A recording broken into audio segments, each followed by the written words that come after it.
Jake Morrison stood at the entrance of the crystalline palace and tried not to stare. Everything around him looked like it was made from living glass. The walls pulsed with soft blue light, and the floor beneath his feet seemed to shift colors with each step. He had spent 3 years preparing for this moment, studying the Volthran culture, learning their customs, memorizing their history. But nothing in the briefings had prepared him for actually being here.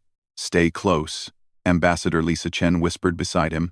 She was the head of their delegation, a woman who had negotiated treaties with a dozen alien species. Even she looked nervous. "Remember, they view physical appearance as a statement of identity. Do not comment on their exoskeletons." Jake nodded. The Volthran were insectoid beings, their bodies covered in natural armor that gleamed like polished metal. They were tall, nearly 7 feet on average, with 4 arms and faces that reminded Jake of beetles mixed with something almost human. Their eyes were the strangest part, multifaceted like an insect's, but somehow expressive. Kyle Patterson walked behind them, his hand never far from his sidearm. The former Marine had been assigned as Jake's personal security, though Jake doubted a pistol would do much good if things went wrong. Kyle had the build of someone who could break doors with his shoulder and the calm eyes of someone who had seen combat. Approaching the throne room, Kyle muttered into his comm device. All clear so far. The massive doors ahead of them opened without a sound. The throne room was vast, easily the size of a football field. Hundreds of Volthran nobles lined the walls, their armor ranging from simple plates to elaborate designs that looked like works of art.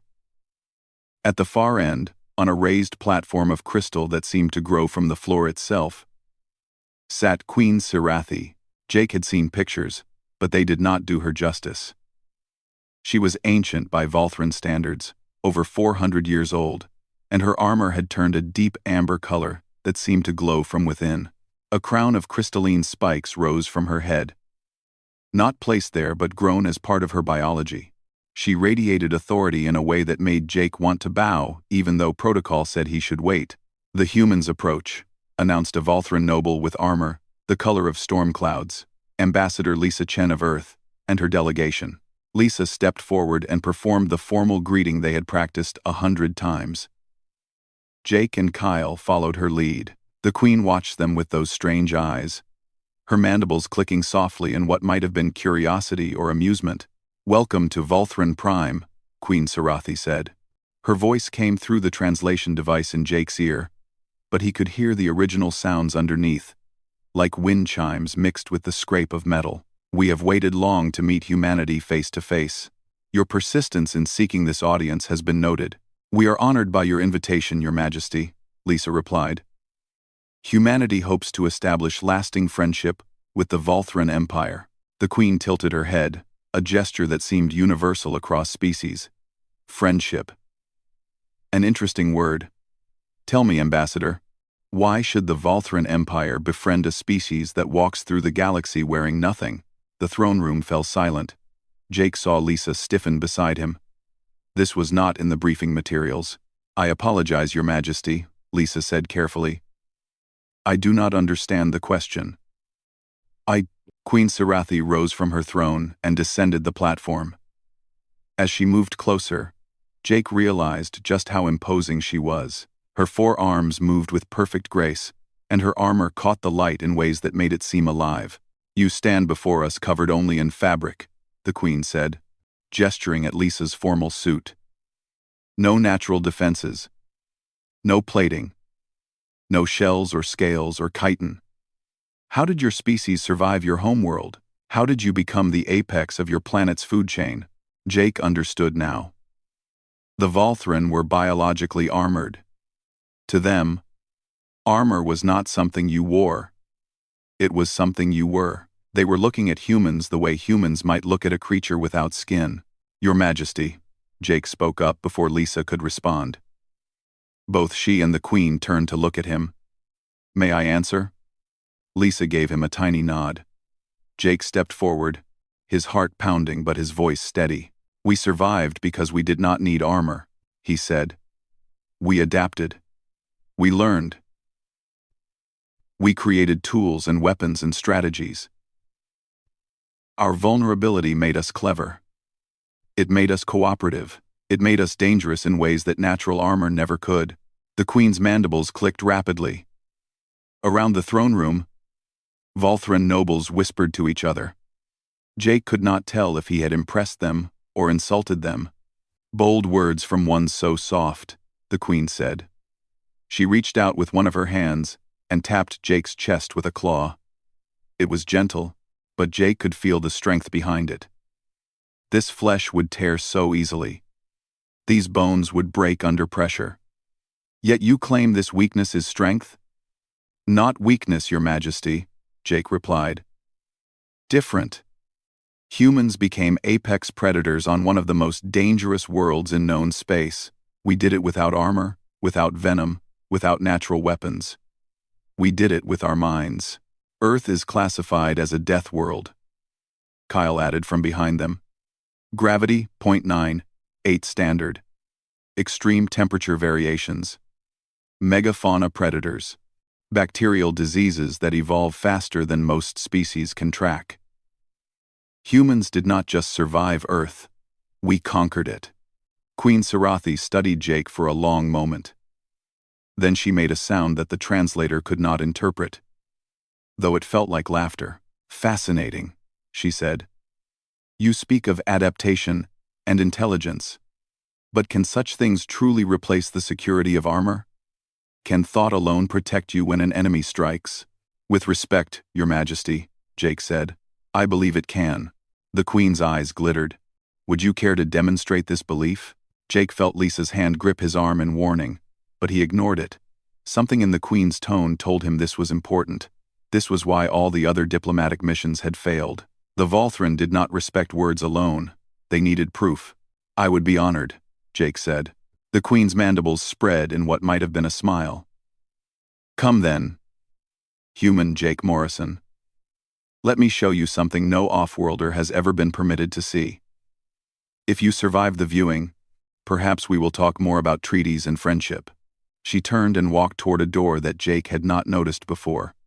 It was smaller than the main entrance, barely taller than a human, and it seemed to absorb light rather than reflect it. Your Majesty, Lisa called out. Where are you taking him? Queen Sarathi looked back over her shoulder. To the Hall of Champions, Ambassador. To see if this human's confidence is wisdom or merely ignorance. He claims humans need no armor. Let us put that claim to the test. Jake followed the Queen toward the dark doorway. Behind him, he heard Kyle start to move, but Volthran guards stepped forward to block the way. Lisa was arguing with the storm-colored noble, demanding to know what was happening. But Jake kept walking. He had made his choice. He had accepted the Queen's challenge. The doorway swallowed him in darkness, and he heard the Queen's voice echoing from somewhere ahead. Tell me, human, do you know what it means to wear armor that was never meant for your kind? Jake had no answer. He simply followed the glowing amber light of the Queen's armor into the depths of the palace, wondering what exactly he had just agreed to. The corridor seemed to go down forever. Jake followed Queen Sarathi through darkness, lit only by the glow of her armor. The air grew colder with each step, and he could feel the weight of stone above him. They were deep beneath the palace now, far from the crystalline halls and watching nobles. How much do you know of Volthran history, human? The Queen asked without looking back. Some, Jake replied. Your empire spans 17 star systems. Your species has been spacefaring for over 10,000 years. You value honor and tradition above all else. Facts from your files, the Queen said. But do you know why we value these things? Do you know what we lost to gain our empire? Jake did not answer. He sensed the Queen was not really asking him. They reached a massive door made of metal so old it had turned black. Strange symbols covered its surface, writing in a language that predated modern Volthran. The Queen placed all 4 of her hands against the door, and it began to open with a sound like grinding stone. We were not always unified, Queen Sarathi said. 10,000 years ago, the Volthran were dozens of tribes, each with different armor, different biology. We fought each other for territory and resources. We nearly destroyed ourselves. The door opened fully. revealing a chamber that made Jake's breath catch. It was enormous. The ceiling lost in shadows far above. Row after row of armor stood on display platforms, each piece lit by its own soft light. Some were simple and functional, others were elaborate, covered in spikes and blades and designs that hurt to look at. All of them looked ancient and powerful. "The Hall of Champions," the Queen said quietly. "Here rest the armor of those who unified our people. Warriors who gave up tribal loyalty to serve something greater.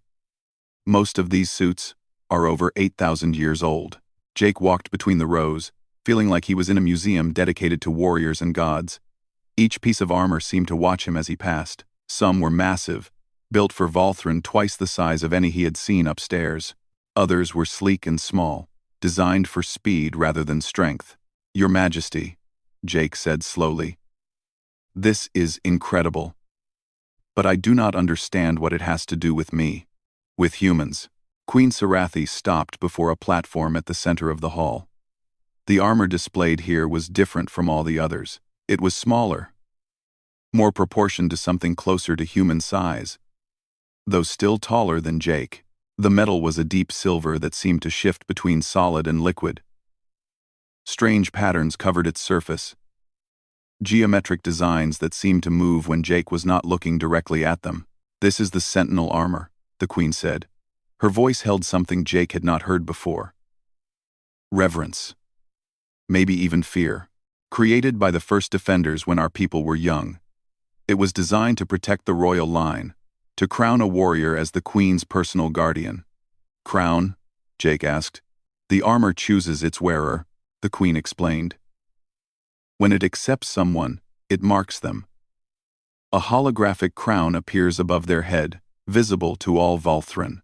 That warrior becomes bound to protect the throne with their life. It is the highest honor among my people."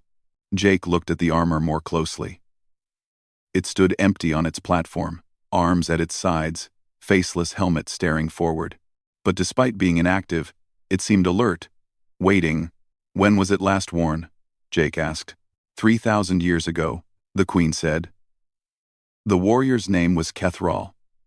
She defended my ancestor from an assassin's blade, and died from wounds that even our medicine could not heal. The armor mourned her passing.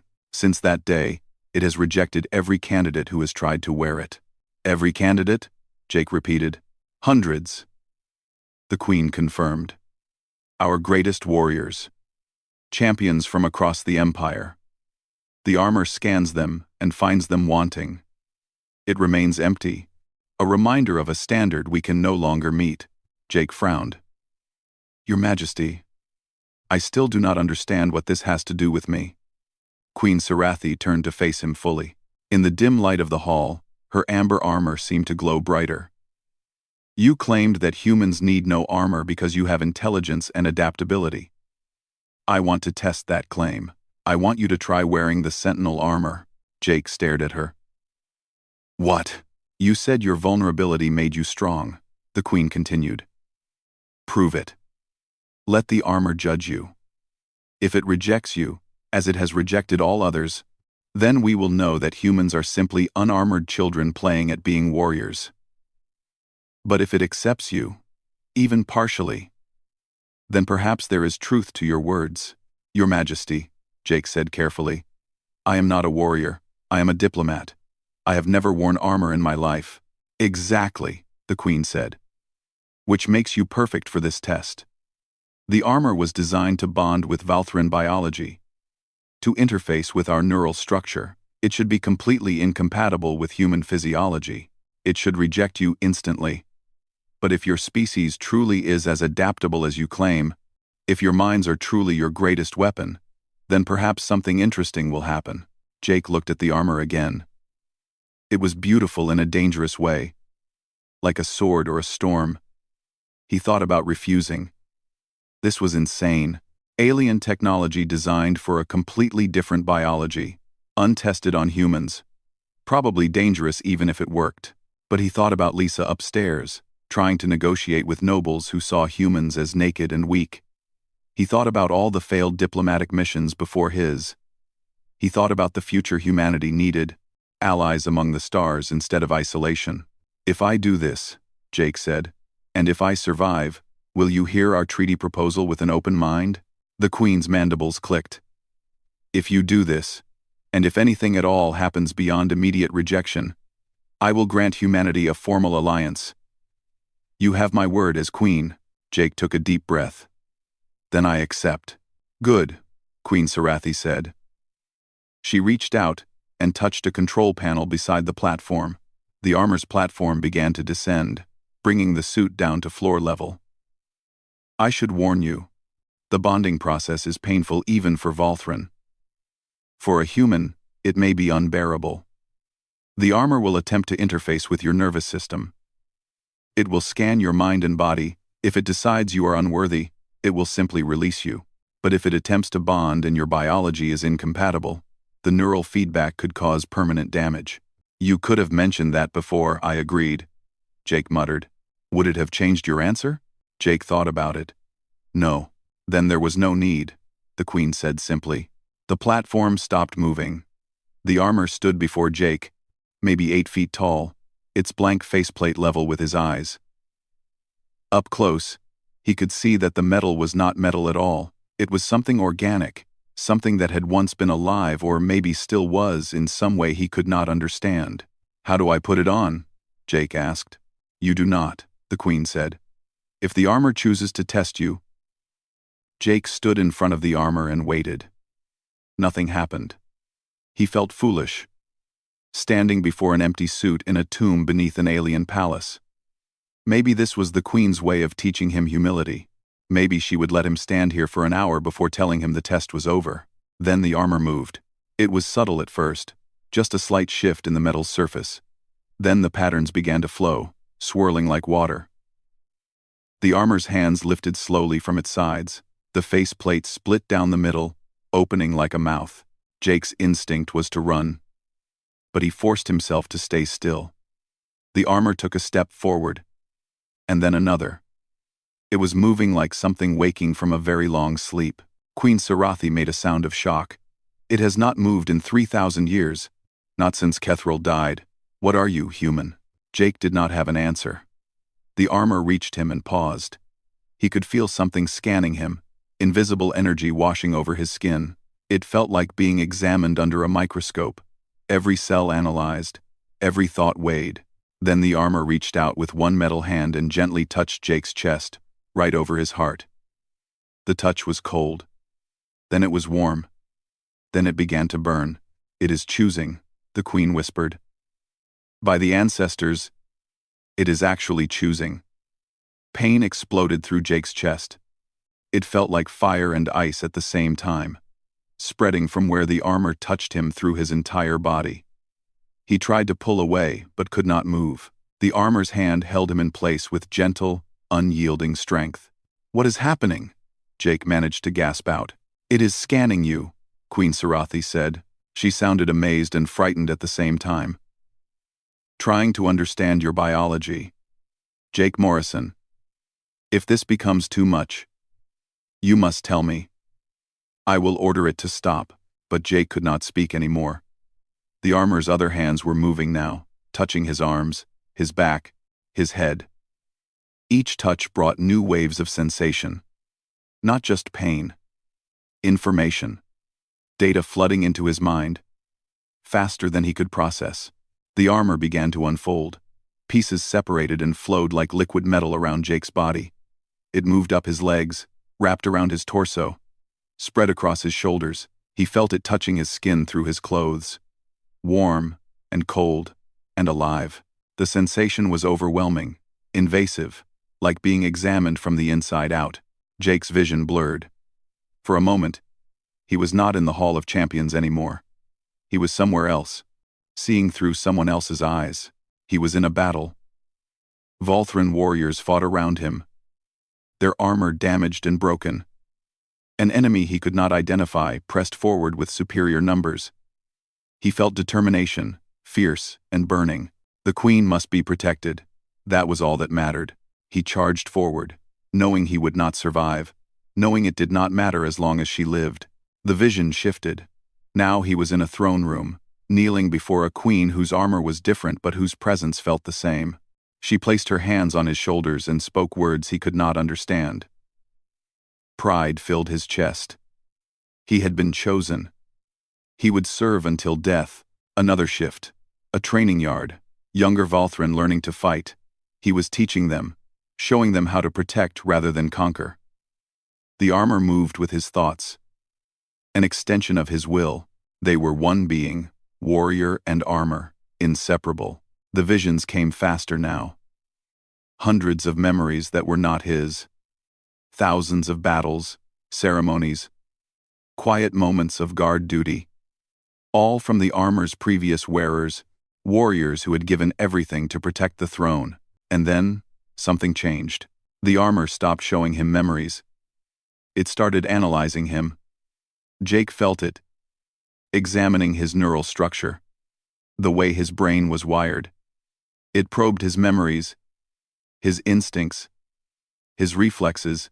It dove deep into human biology, trying to understand how neurons fired, how muscles contracted, how his senses interpreted the world. The pain grew worse. Jake heard himself scream, but the sound seemed distant. The armor was trying to interface with a nervous system completely different from what it was designed for. Evolutionary paths separated by billions of years. Biology that had never been meant to connect. It should have been impossible. The armor should have given up, released him, returned to its platform to wait another 3,000 years. Instead, it adapted. Jake felt the change like a key turning in a lock.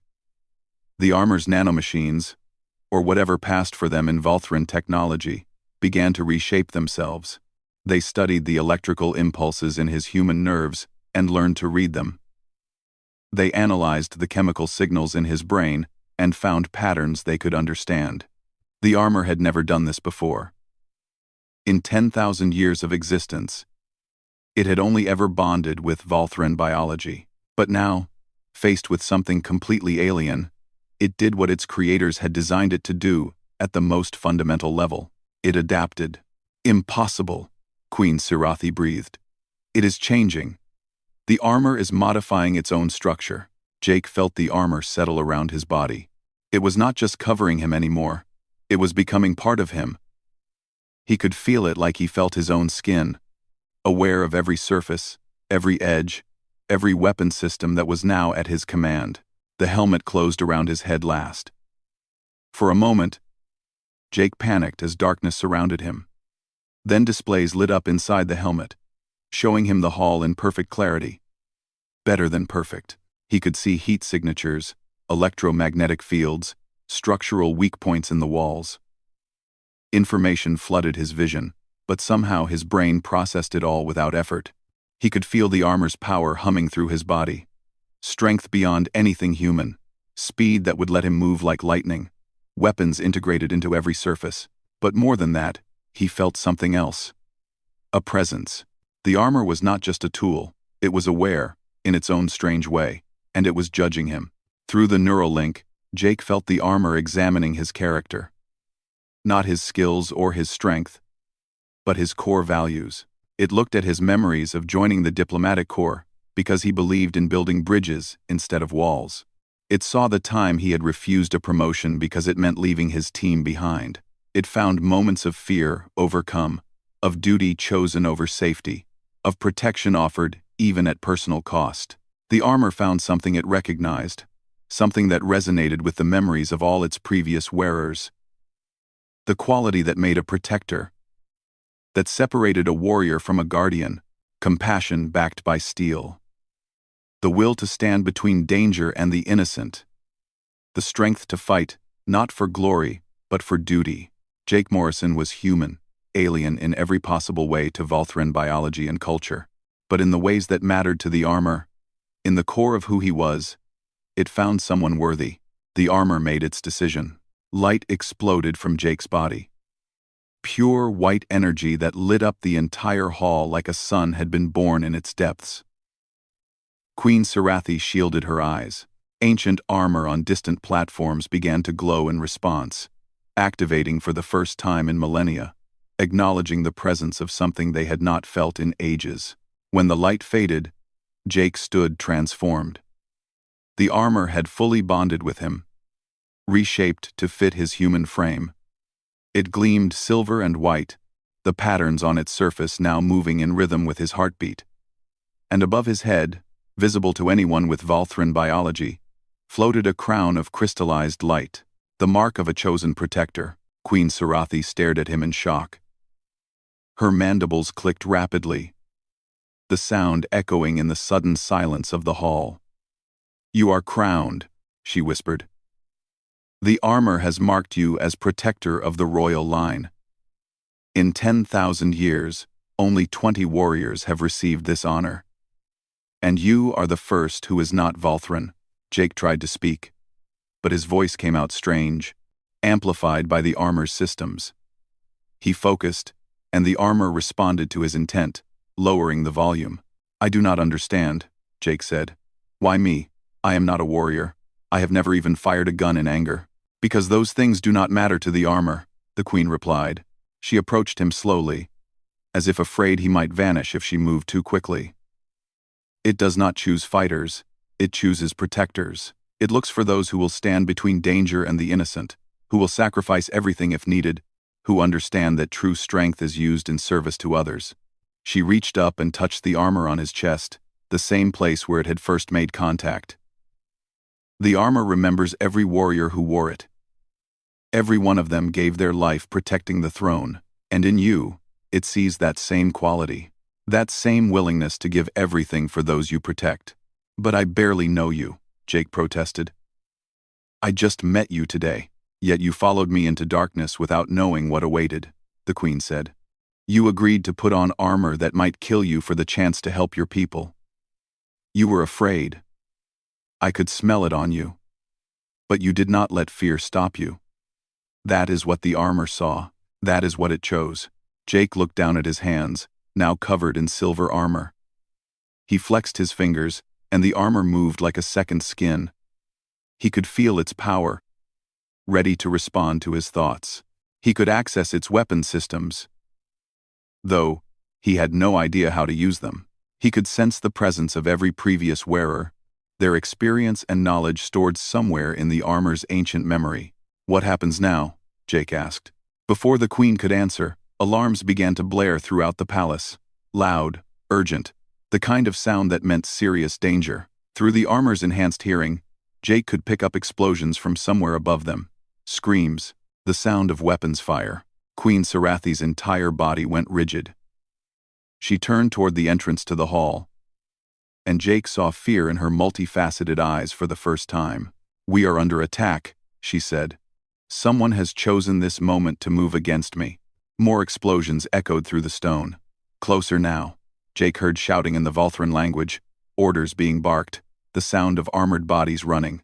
The queen looked at Jake, at the crown of light floating above his head.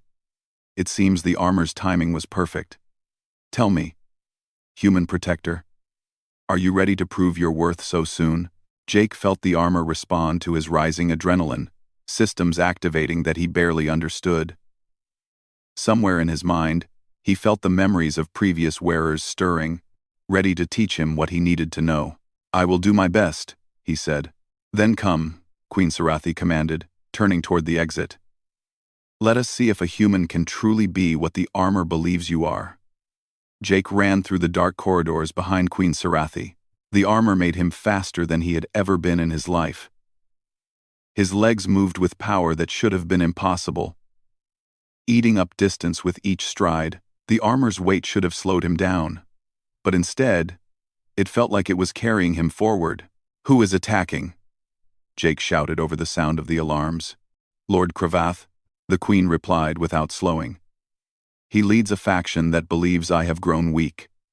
They think contact with species like yours dilutes Volthran purity. He has been waiting for a moment like this." They reached a stairway leading up. The queen took the steps 3 at a time. Jake followed, marveling at how the armor moved with him, anticipating his movements before he made them. It was learning his patterns, adapting to human reflexes and instincts. An explosion rocked the stairwell. Dust and debris rained down from above. Through the armor's enhanced vision, Jake saw the ceiling beginning to crack. A section broke free, massive chunks of stone falling directly toward the queen. Jake moved without thinking. The armor responded to his instinct, launching him forward faster than human muscles ever could. He crashed into Queen Sarathi, knocking her aside as tons of stone fell where she had been standing. The debris hit Jake instead, smashing against his armored back. He felt the impact but not pain. The armor absorbed the force, distributing it across its entire structure. Jake found himself on his hands and knees, covered in dust, but completely unharmed. "You moved too fast," the queen said, pulling herself up. Even most Volthran warriors could not have reacted so quickly. "The armor moved," Jake said. "I just thought about protecting you, and it did the rest." "That is how it is supposed to work," the queen replied. "But it takes most warriors years to achieve that level of synchronization. Come. We must reach the throne room." They continued climbing. As they got closer to the palace's upper levels, Jake began to hear combat. The sharp crack of energy weapons, the clash of armored bodies, screams in the Volthran language. They emerged into a hallway filled with smoke. Bodies littered the floor. Loyal palace guards cut down by the attackers. Jake felt his stomach turn. But the armor's presence steadied him. Through the neural link, he felt echoes of previous wearers who had seen similar scenes. War was not clean. Protection meant being willing to face ugliness. There. The queen pointed ahead. A group of Volthran warriors in dark armor were advancing toward them, weapons raised. They wore the colors of Kravath's faction, and their armor was designed for war, covered in spikes and blades. "Stay behind me," Jake said. "You have worn the armor for less than an hour," the queen protested. "And it has been waiting 3,000 years to protect a queen," Jake replied. "Let it do its job." He stepped forward as the warriors opened fire. Energy bolts screamed through the air. Jake's instinct was to dive for cover. But the armor had different ideas. It brought up his arms, and shields of energy flickered into existence. The bolts splashed against the shields harmlessly. The warriors stopped firing, confused. Jake was confused too. He had not known the armor had shields. But the knowledge was flowing into his mind now. Memories from previous wearers showing him how to manipulate the armor's defensive systems. One of the warriors charged forward with a blade that crackled with energy. Jake sidestepped, and the armor made him faster than the attack. His armored fist came up in a counterstrike, hitting the warrior in the chest. The impact sent the attacker flying backward into the wall with enough force to dent the metal. Jake stared at his own fist in shock. He had not meant to hit that hard. 2 more warriors rushed him together, trying to overwhelm him with numbers. The armor guided his movements, turning defense into a dance. He blocked one blade, ducked under another, struck with precision that should have been impossible for someone who had never trained in combat. The warriors went down. Armor cracked. But still alive, the remaining warriors hesitated. Jake realized they were afraid. They had seen him crowned by the ancient armor. They had watched him take down their comrades with ease. To them, he was legend come to life, the queen's chosen protector standing between them and their target. "Retreat," one of them ordered. "Fall back to Lord Kravath. Tell him the sentinel armor has awakened." They ran, dragging their wounded with them. Jake let them go. The armor whispered in his mind that he should pursue, should eliminate the threat completely. But Jake's human instincts overruled it. He was not a killer. Not yet. Maybe not ever. "We need to find Kyle and Lisa," Jake said, turning to the queen. "My people are somewhere in the palace. They might be in danger. Your security escort and ambassador were taken to the guest quarters when the attack began." The queen replied, "They should be safe. The attackers are after me." "Not them. Should be safe is not the same as safe," Jake insisted. "Where are the guest quarters?" The queen gestured down a side corridor. "That way." "But Jake Morrison, if we separate, the attackers will have a clear path to me. You are the only thing standing between them and their goal." Jake hesitated. Every instinct told him to protect the queen. That was what the armor wanted. That was what it had been designed for. But his human side, his diplomatic training, told him that leaving his team unprotected was wrong. You go to the throne room, Jake decided. Gather your loyal guards there. Make a stand. I will get my people and bring them to you. Then, we defend together. That is tactically unsound, the Queen argued. Maybe, Jake agreed. But it is what I am going to do. The armor chose me. Not just some Volthran warrior. It chose a human. So let me do this the human way. He ran before she could argue further. The armor carried him through the corridors at incredible speed. He followed the Queen's directions, turning left and right through passages that all looked the same. His enhanced hearing picked up sounds ahead. Someone was breaking down a door. Jake rounded the corner and saw 6 warriors in dark armor attacking a reinforced door. Behind it, he could hear Kyle shouting. The distinct sound of human weapons firing. His people were trapped. The warriors turned as Jake approached. They saw the crown above his head, saw the ancient armor that had chosen him, and their weapons faltered. Leave, Jake commanded. His voice came out amplified, echoing off the walls. Leave now, or face me. The largest warrior stepped forward. His armor was more elaborate than the others, marked with battle scars and honors. You wear ancient armor, human. But you have no right to it. You are not Volthran. You are not worthy. The armor decided I was worthy, Jake replied. Are you questioning its judgment? I question everything about you, the warrior snarled. He raised a weapon that looked like a rifle mixed with a spear. Lord Cravath said the Queen had gone mad, bringing humans to our world. He said she would crown a human to mock our traditions. I see he was right. I may be. She did not crown me, Jake said. The armor did. And it will defend the Queen whether you accept that or not. The warrior fired. Jake's shields came up automatically, deflecting the shot. Then he was moving, the armor guiding him through combat maneuvers he had never learned. He was among the warriors before they could react, his enhanced speed making him a blur. He fought not to kill but to disable, precise strikes to joints in their armor, impacts designed to stun rather than destroy. The warriors were skilled, trained for years in combat. But they had never fought someone who moved like Jake, who used tactics they could not predict, human tactics, improvisation, and adaptation. Where they expected honor and formal combat stances, Jake gave them unpredictability. Where they anticipated strength meeting strength, he used leverage and momentum. The armor amplified his human creativity, turning instinct into devastating effect. In less than 2 minutes, all 6 warriors were down, conscious but unable to fight. Jake stood over them, breathing hard, amazed at what he had just done. The door behind him burst open. Kyle came through with his weapon raised. Lisa right behind him. They froze when they saw Jake in the armor. Jake, Kyle said uncertainly. Is that you in there? It is me, Jake confirmed. The armor retracted his helmet, showing his human face. We need to go. The palace is under attack. I need to get you both to the Queen.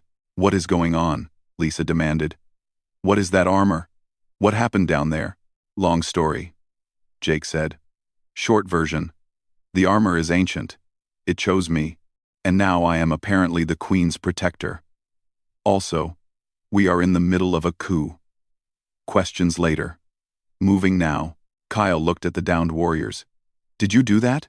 The armor helped, Jake admitted.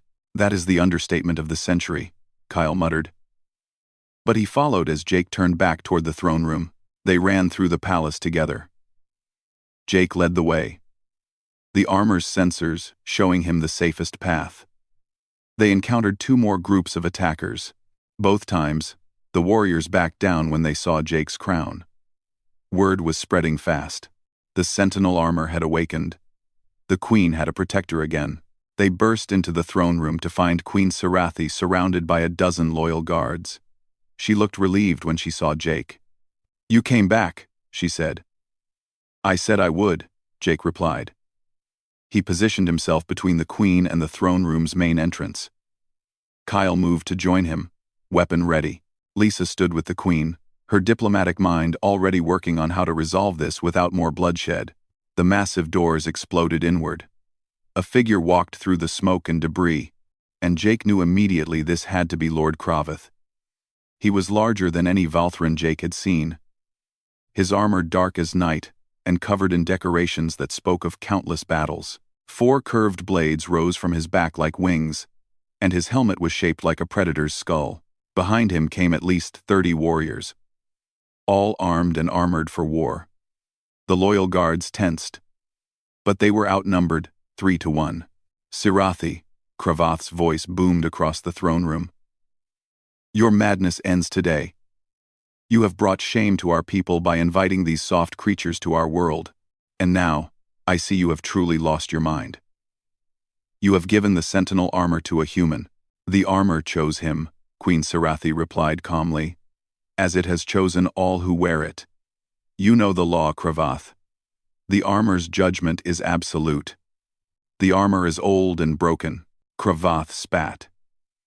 It has malfunctioned, bonding with an alien who has no right to wear it. I will correct this mistake. I will kill the human, destroy the corrupted armor, and take my rightful place as your protector. You want to destroy the sentinel armor? One of the loyal guards gasped. That is blasphemy. That is necessity, Kravath replied. Old things must sometimes be broken for new things to grow. I challenge the false protector. Single combat, as tradition demands. If he wins, I submit to the Queen's rule. If I win, Sirathi abdicates, and I take the throne. Queen Sirathi looked at Jake. You do not have to accept. You have worn the armor less than a day. Kravath has trained for 4 centuries. It would not be cowardly to refuse. Jake studied Kravath's armor, the way he held himself, the confidence in his stance. The man was a killer, refined by centuries of combat. Jake was a diplomat who had been in exactly one real fight in his life. About an hour ago, but through the neural link, he felt the armor's presence. It was not afraid. It had seen warriors like Kravath before. More importantly, it had chosen Jake for a reason, not because he was the best fighter, but because of who he was. I accept, Jake said. Kraveth laughed. Brave or stupid, I will enjoy teaching you the difference. The other warriors backed away, forming a circle around the 2 combatants. Even Kyle reluctantly stepped aside. This was Valthran tradition, and interfering would only make things worse. Kraveth drew 2 massive blades from his back. They hummed with energy, crackling with barely contained power. Come then, human. Show me what the armor sees in you.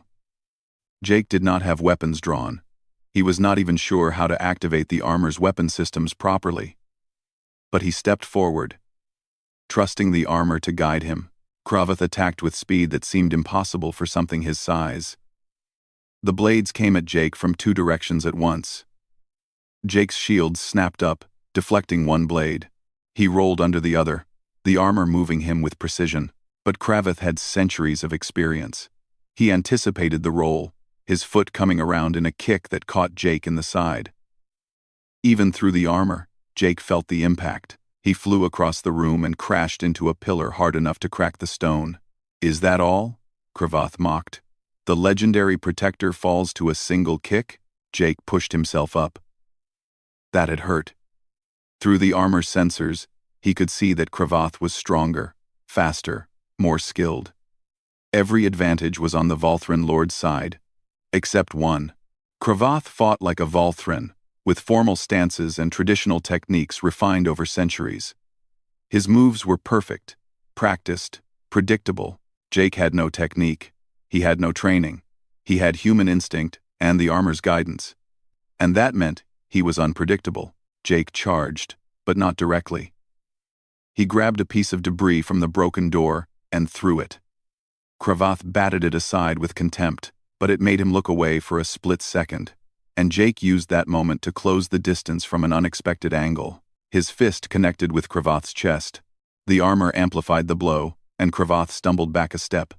Shock showed in his posture. Jake had actually heard him. Clever, Cravath admitted. But tricks will not save you. They fought across the throne room.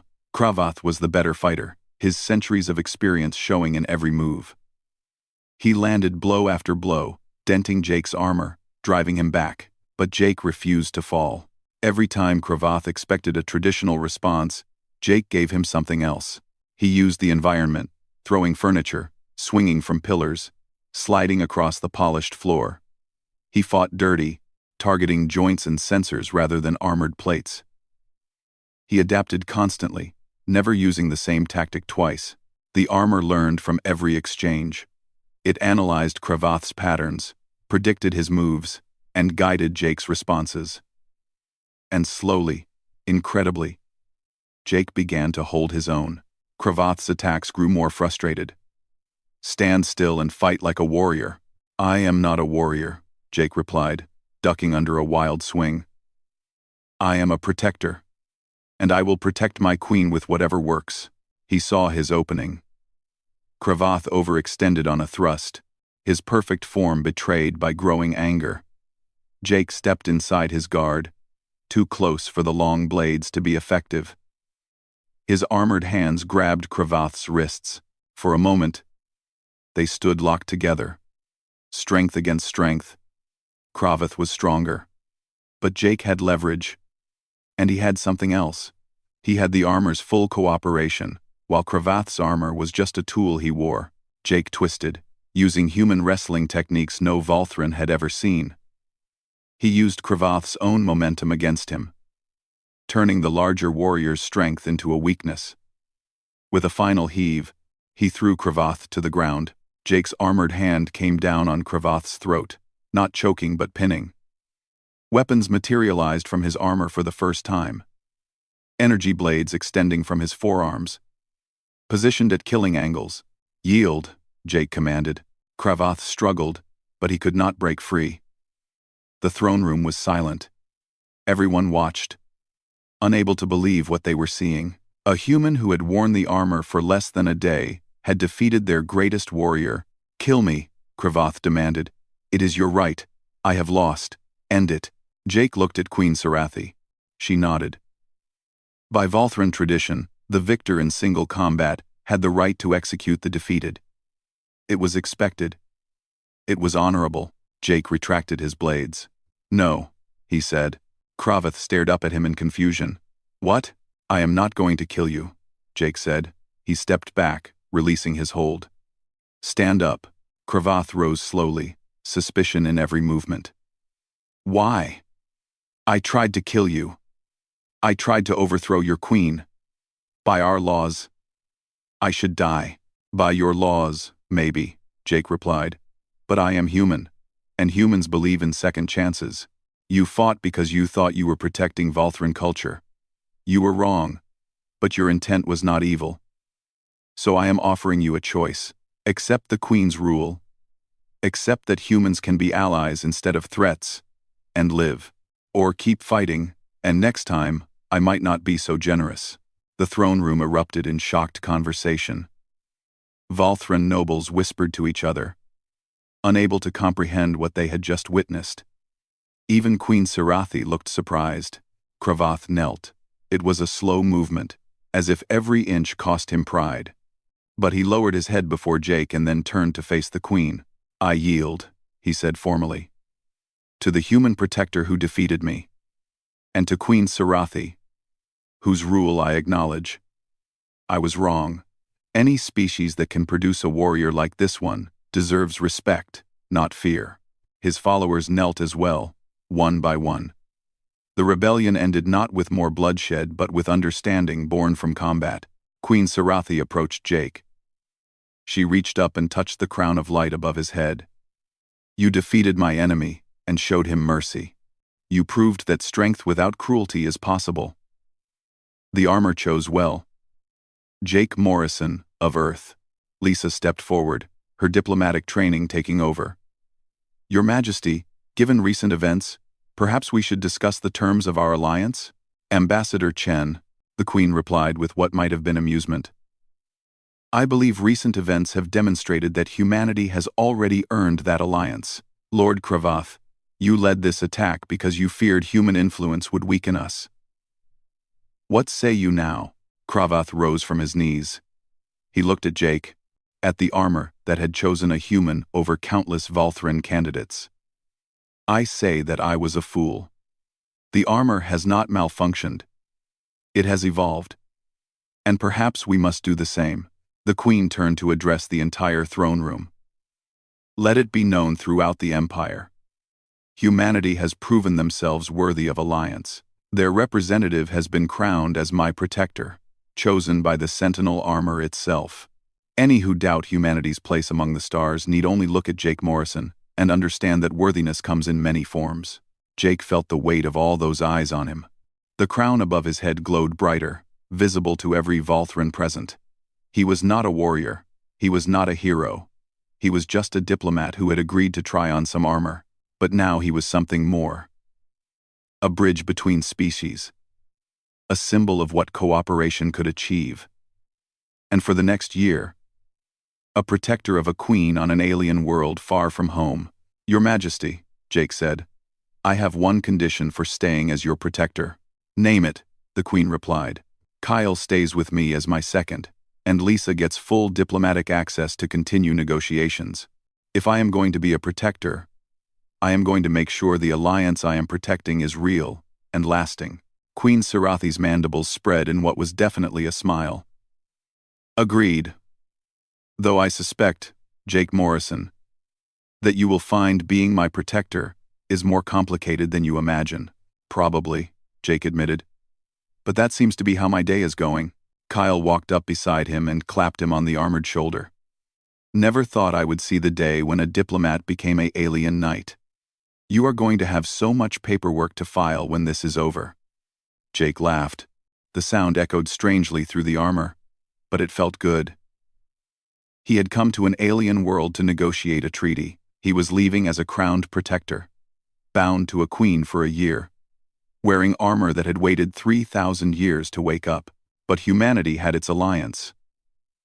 The Volthran Empire would stand with Earth, and Jake had proven that sometimes the best weapon was not strength or skill, but the willingness to understand, to adapt, and to show mercy when others expected violence.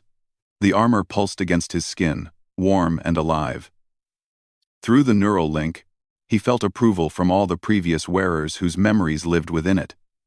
They had been Volthran, and he was human.